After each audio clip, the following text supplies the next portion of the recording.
When I was growing up, my beloved Grandma George, in her kitchen, she had a trivet on the wall. And I've thought of it often because I think my life is a living demonstration of the truth of the little saying that was on the trivet. The saying on the trivet was, "We get so soon old and so late smart." So I have my own experience of that. This morning, I'm thinking, boy, somebody today was very clever. It was very clever to make the preacher at the worship service also the one who gives the presentation afterwards. Because, you know, the time sort of thing, preachers are sometimes expansive and things sort of go on. And it's, in essence, saying, okay, dude, if you want to preach a little longer, you can present a little less long and it'll all come out. I want to talk about three things. The way we want to do this is, I want to talk about three things. Thinking about this whole matter of meeting together and the ways in which we neglect it, and the ways in which the neglect accumulates and becomes habits, and what it is that we're called to as we overcome that. I'm going to talk about the problem, the longing, and the promise. And then Chip is going to come and he's going to talk about his experience with one of the congregations that he served, in the way in which adopting a discipline of daily prayer, following the pattern of daily prayer, reversed the slide of neglect. And interesting things happen through that. Good. So, the problem. The problem is, of course, that leadership in a congregation is hard. Right? It's challenging. It takes all you've got.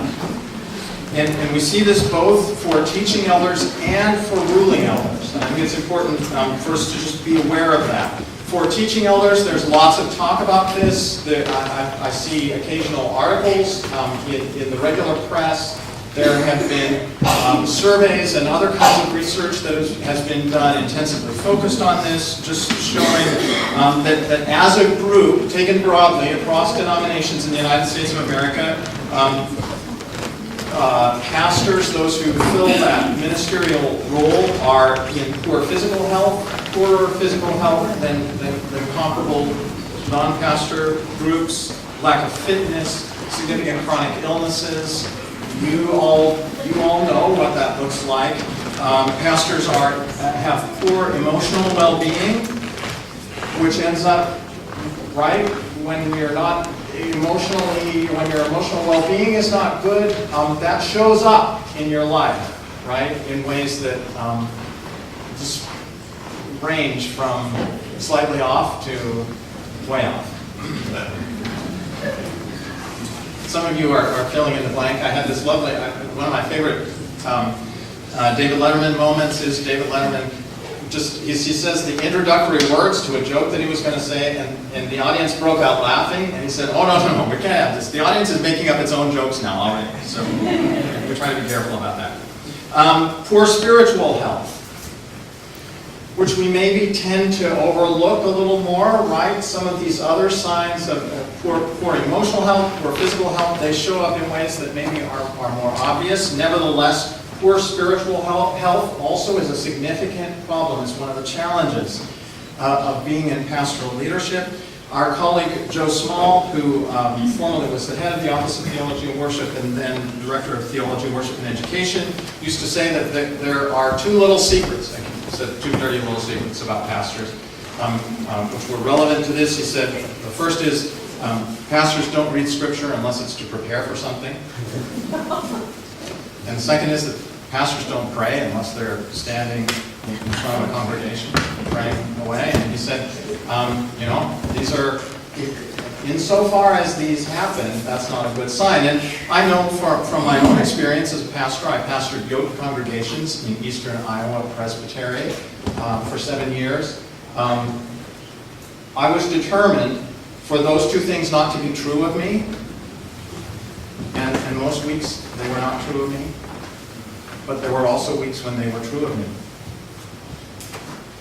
Being in pastoral leadership, in whatever form that takes, is challenging. And so we need to think carefully and wisely about how to do it. Well, same thing I think is true for ruling elders or sessions, although I don't hear so much talk about this, but I know from my own experience that I saw this, I experienced this with people serving on the sessions that I moderated. Signs of this, just to take a couple, are there's the burnout thing that happens. Folks are in leadership again and again and again, and they begin to get burned out. And this is the conversation with the nominating committee where a person says, well, you know, if nobody else will do it, then I can do it. I know how it's done, right? And we understand why that response would be, right? Being in pastoral leadership, whatever form it takes, is difficult. It is challenging. It demands all you've got. And for the same people to be doing it again and again and again makes significant demands on them. And, right, that's a lot of pressure, and a lot of pressure crumples things. There's the difficulty finding new leadership, and again, it leads to inappropriate conduct. And, you know, one of the situations that I'm thinking of is a session launching a great new program on the assumption that other people are going to step forward to lead it, which turned out to be a false assumption, right? Again, I take it that the laughter is a laughter of recognition.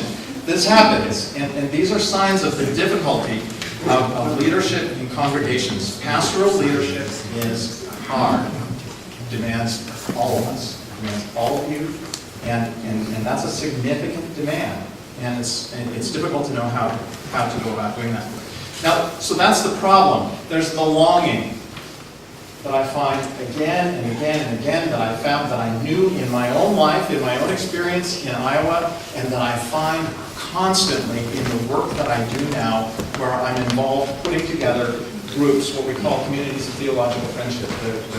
We have a grant program for this, and one of the grant programs, some of you are beneficiaries of that grant program. So I have a conversation with pastors all the time, and also with ruling elders. And what I find for all of us who are in pastoral leadership, teaching elders and ruling elders, is a longing to do this work genuinely together. It's not a new longing, right? Dietrich Bonhoeffer, in the middle of the last century, was writing about life together. And the reason he was doing that is because there's a longing for that. And the reason there's a longing for that is because that's the way we were made. None of us can do it on our own. We don't do anything on our own. We do everything together. But sometimes we do things together more intentionally and sometimes less intentionally. It's the saying from the book of Ecclesiastes: if two go together and one falls, the other can pick the other one up. A strand of 2 cords, a strand of 3 cords is stronger than a single strand on its own. That is true of life, and it names for us, I think, a deep longing. We know we have to do this together, and we long for companions on the way. I want to say just a word about that, and then carry on with the thought.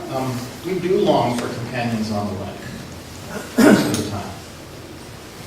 But part of what I've come to realize is that there are also moments when we long not to have companions on the way, right? John Calvin in Geneva set up, every week there was a meeting of pastors. They began with Bible study. One of the pastors would lead everybody in a Bible study. They'd rotate this on the basis, and townsfolk could come to be a part of that, and they did.